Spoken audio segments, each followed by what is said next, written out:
Hello and welcome back to the shop.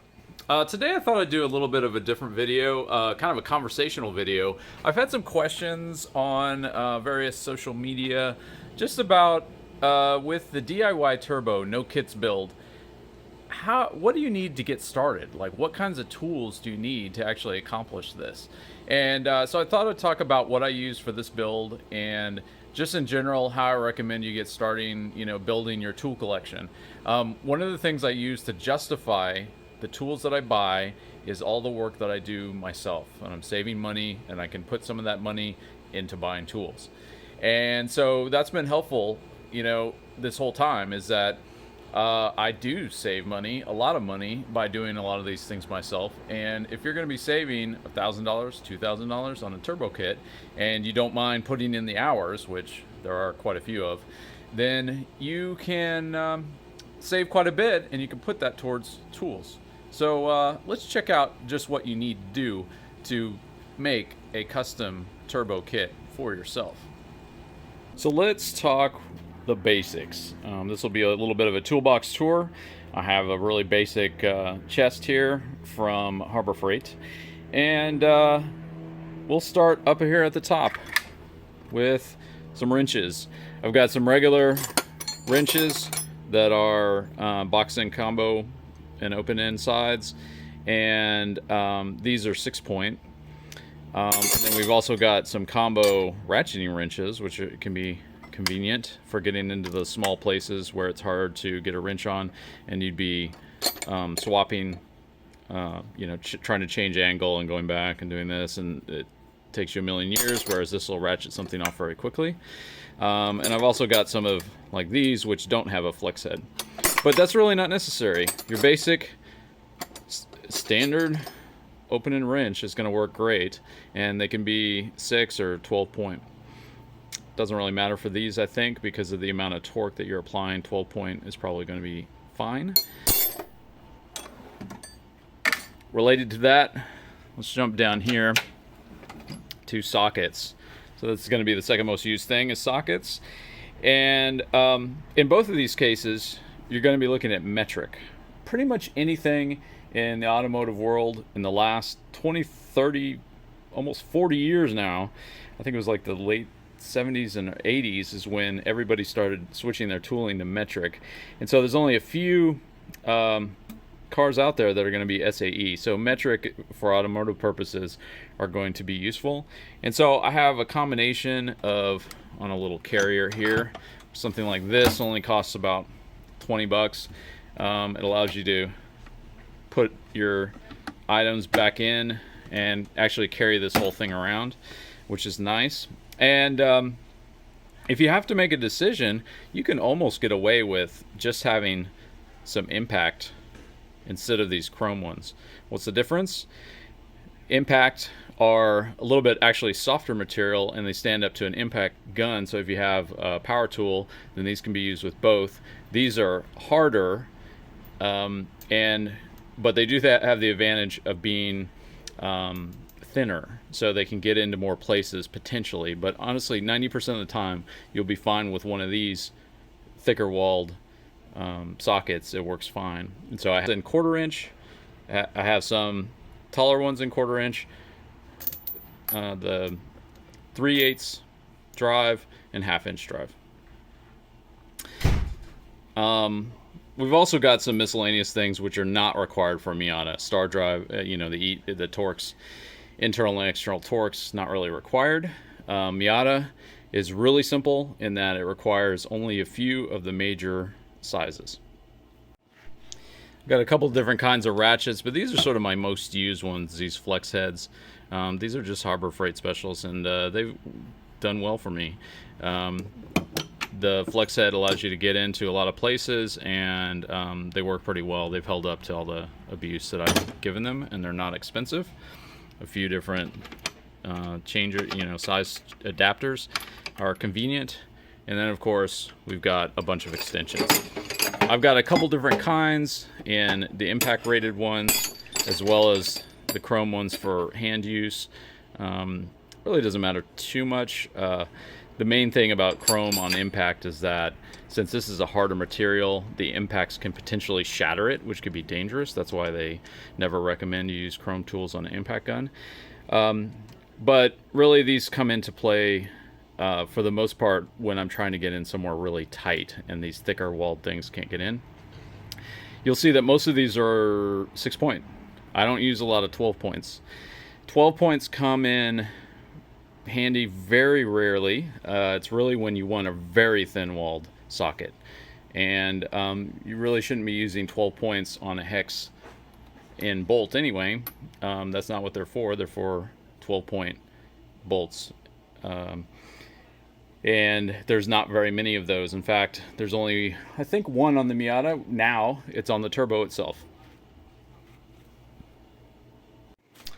Over here I have some longer extensions and breaker bars. This is a breaker bar actually, but I have this guy, massive extension.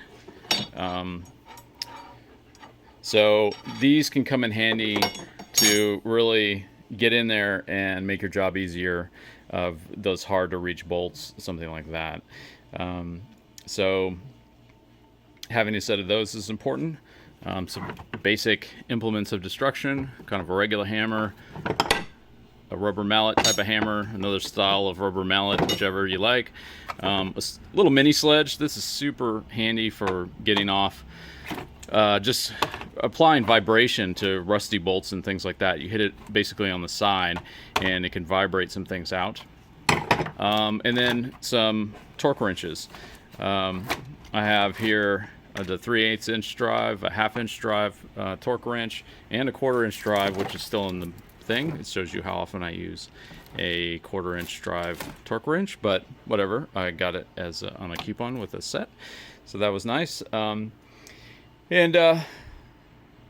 Yeah, that'll help you make sure that everything is put back on to spec. All right, screwdrivers. Not much needs to be said about that. If you can avoid using these as a pry tool, it's probably for the best. You might want to get a dedicated set of little pry tools. Like I've got a crowbar here, a smaller little pry tool here, some things like that can help you. And we've got our box of giant set of pliers, miscellaneous things with cutters on it, but like flat, some needle nose, various type of bent things, welding pliers, and some specialty like hose clamp. And down here in the middle we've got some miscellaneous stuff, some protective gear you're gonna want. This is where I keep some of my bits and things. Dremel tool definitely come in handy. A little cutting tool like this is super nice. You can make do with just a basic grinder, but we'll get to that when we talk about power tools. It's bits, various things, and these are some grind off style bits and whatever miscellaneous hole cutters specifically that are graduated like that. And that can lead us into some fabrication tools. All right, so stepping this way, let's go to the Fab Center. So I've got a little area that I've sort of created over here. I sort of built this out myself. And what I've got over on this end is some various cutting and drilling tools. This is a portable bandsaw, which I've got mounted here. It's a very easy, mechanism to mount. What I did was I just made basically some hooks. I think these are screws for putting gutters on a house. And then I cut out a little hole inside of this 2x4 for this to kind of just lay into. And then I've got just a bandsaw blade. I think I'm still on my first blade. I did not use get the blades from Harbor Freight. I got Milwaukee blades, which are the exact same size and work better. And so I highly recommend this tool. This runs about $100.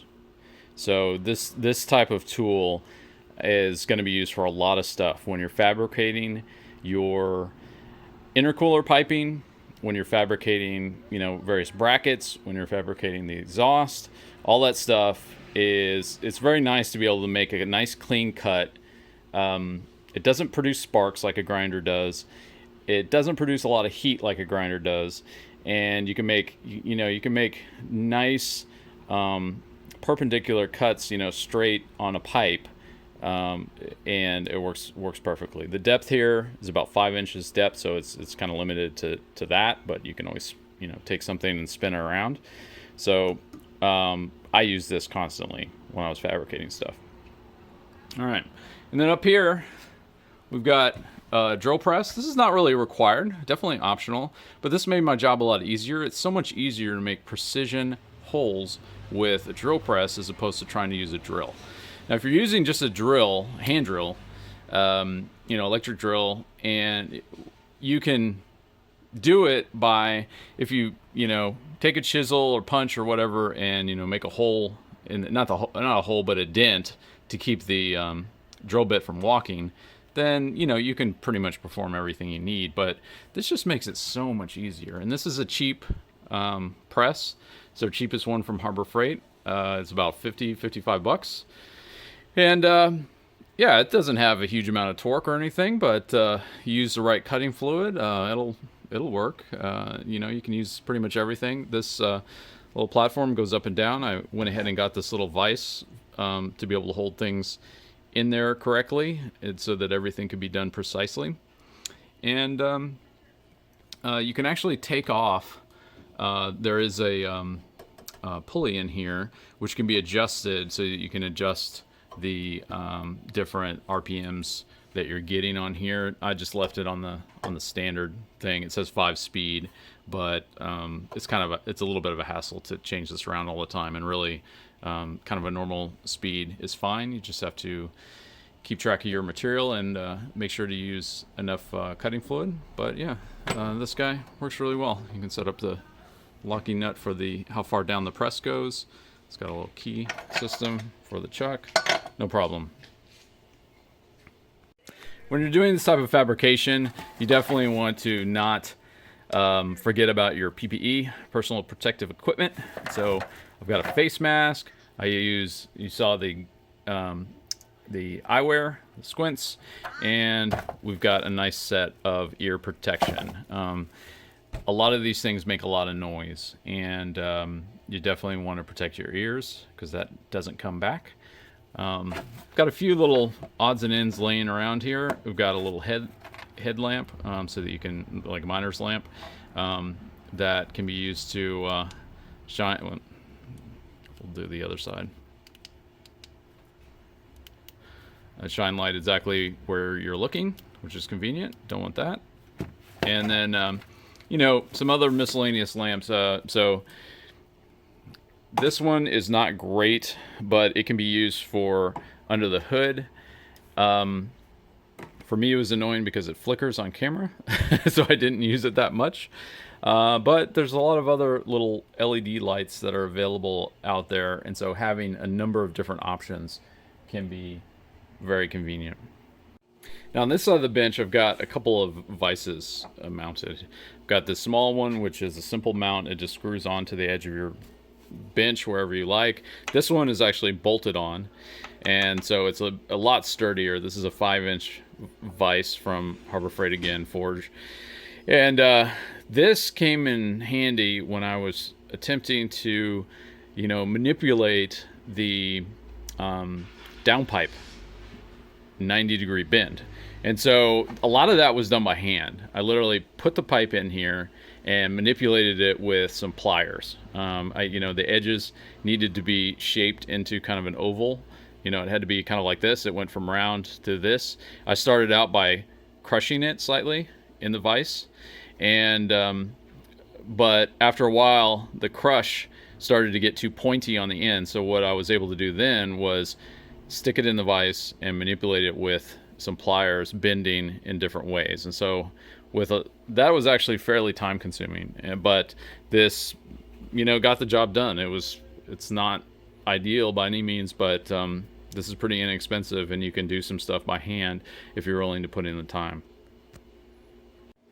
All right, of course, whenever fabricating metal, you need something like this. I've got a grinding wheel on here right now, but of course you can use a cutoff wheel, and this can take the place of several other tools, so technically you can make do with just something like this. However, you know, this does kind of make a mess. It throws sparks all over the place. That can be fun, but yeah, it's kind of annoying because it heats up the piece, and it's I don't know, it's a little bit annoying. It's not quite as fast to make things or try to make things with this. However, you know, the grinder comes in handy, especially if you're not a great welder like I am. This will clean up the welds, take all that splatter off, and you know, just in general, it's kind of a workhorse that's going to be used for a variety of situations. All right, so at the chest, the top and bottom, I've got a miscellaneous power tools in here.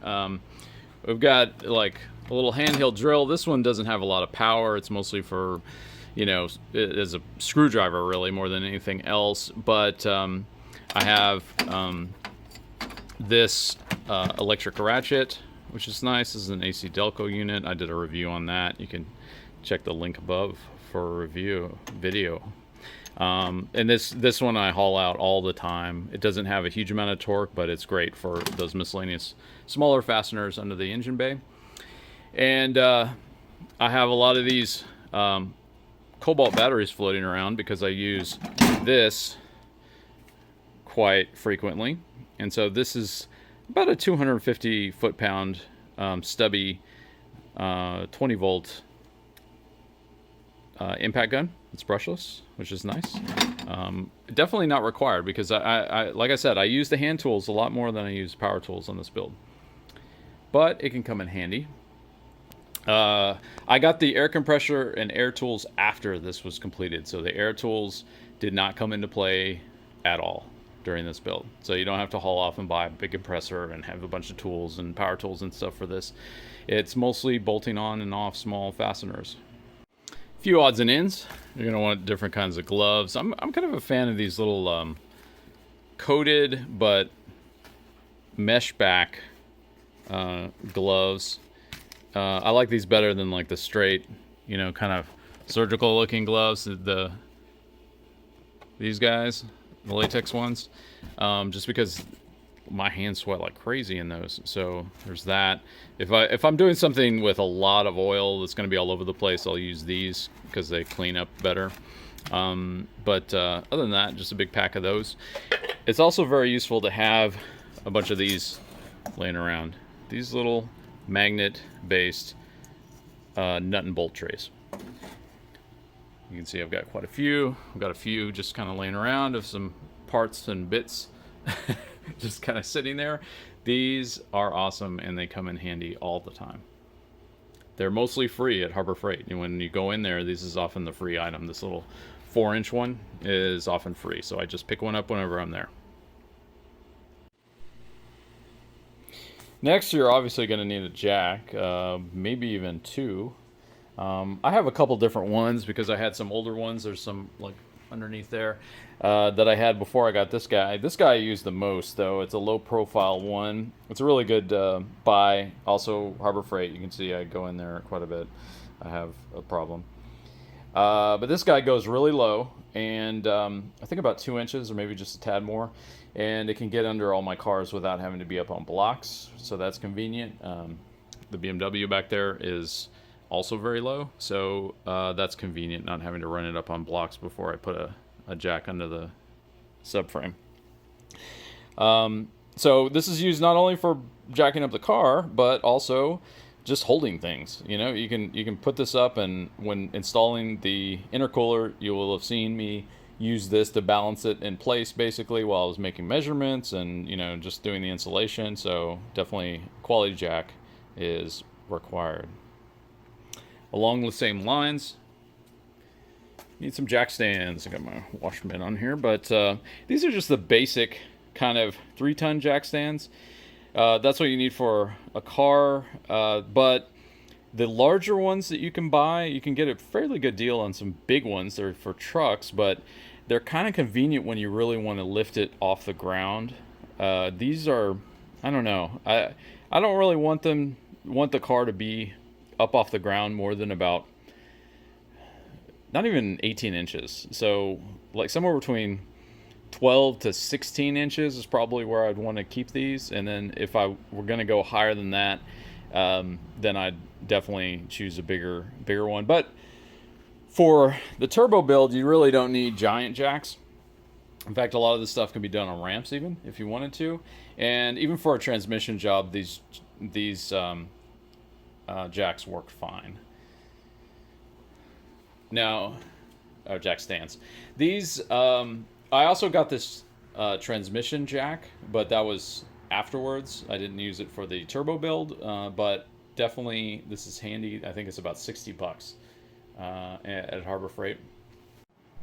All right, so metal fabrication, especially on the exhaust side, is, if you're going to do it all yourself, requires a welder. Now, I did not use this one. I haven't done a video on this. I think I will fairly soon, because this is a nice little unit. If you have a little bit extra cash, I'd recommend this one. This is the titanium from, this is a flux core only welder, and it's from Harbor Freight. And it gives you sort of infinite control on both wire speed and the voltage, which is really nice. Also, the duty cycle is a little bit better.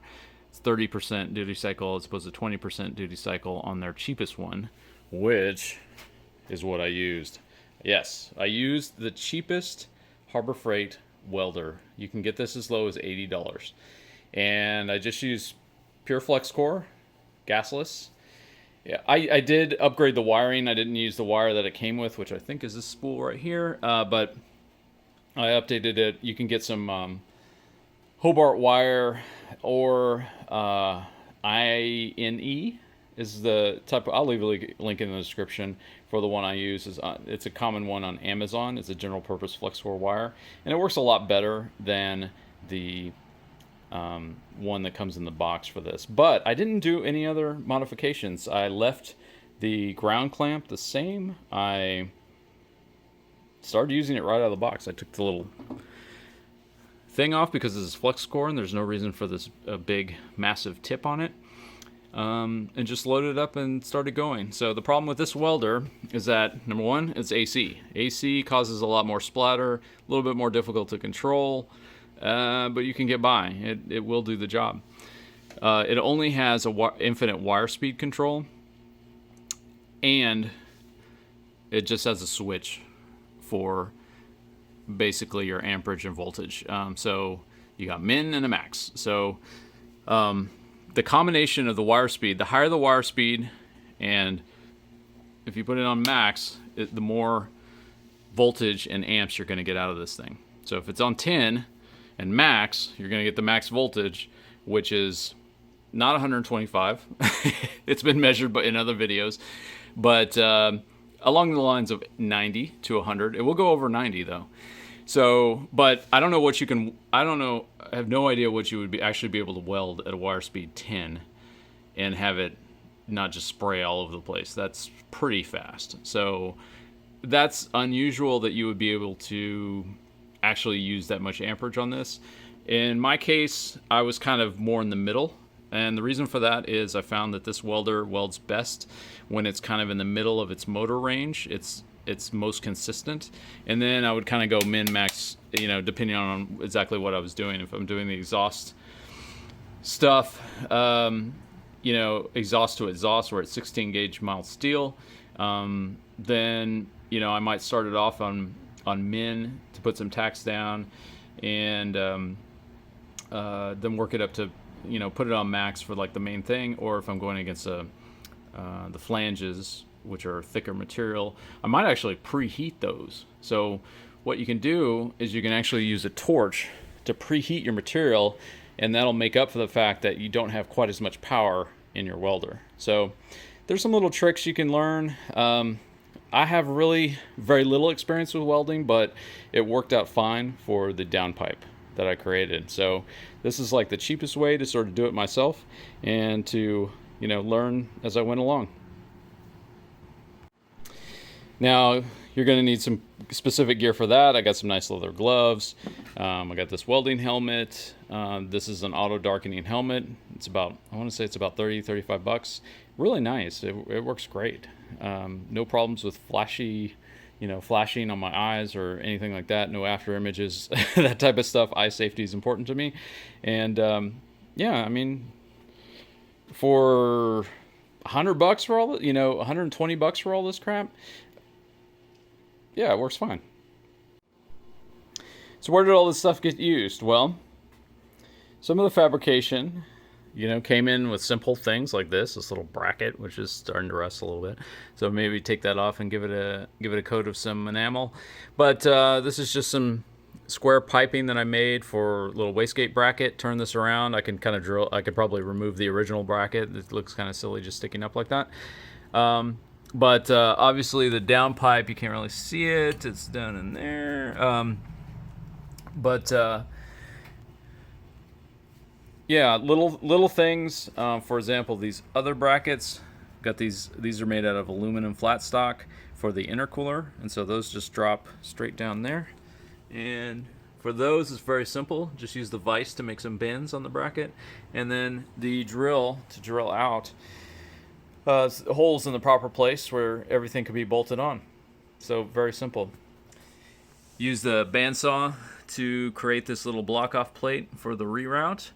And this is just some 3/16 plate that I had laying around, and I just cut off a little piece in the right size and kind of ground that out, made it look a little prettier, so on. And obviously we've got the intercooler piping down there on the what we call the cool side. It is just some basic eBay aluminum piping, and so that cuts like butter on that little bandsaw.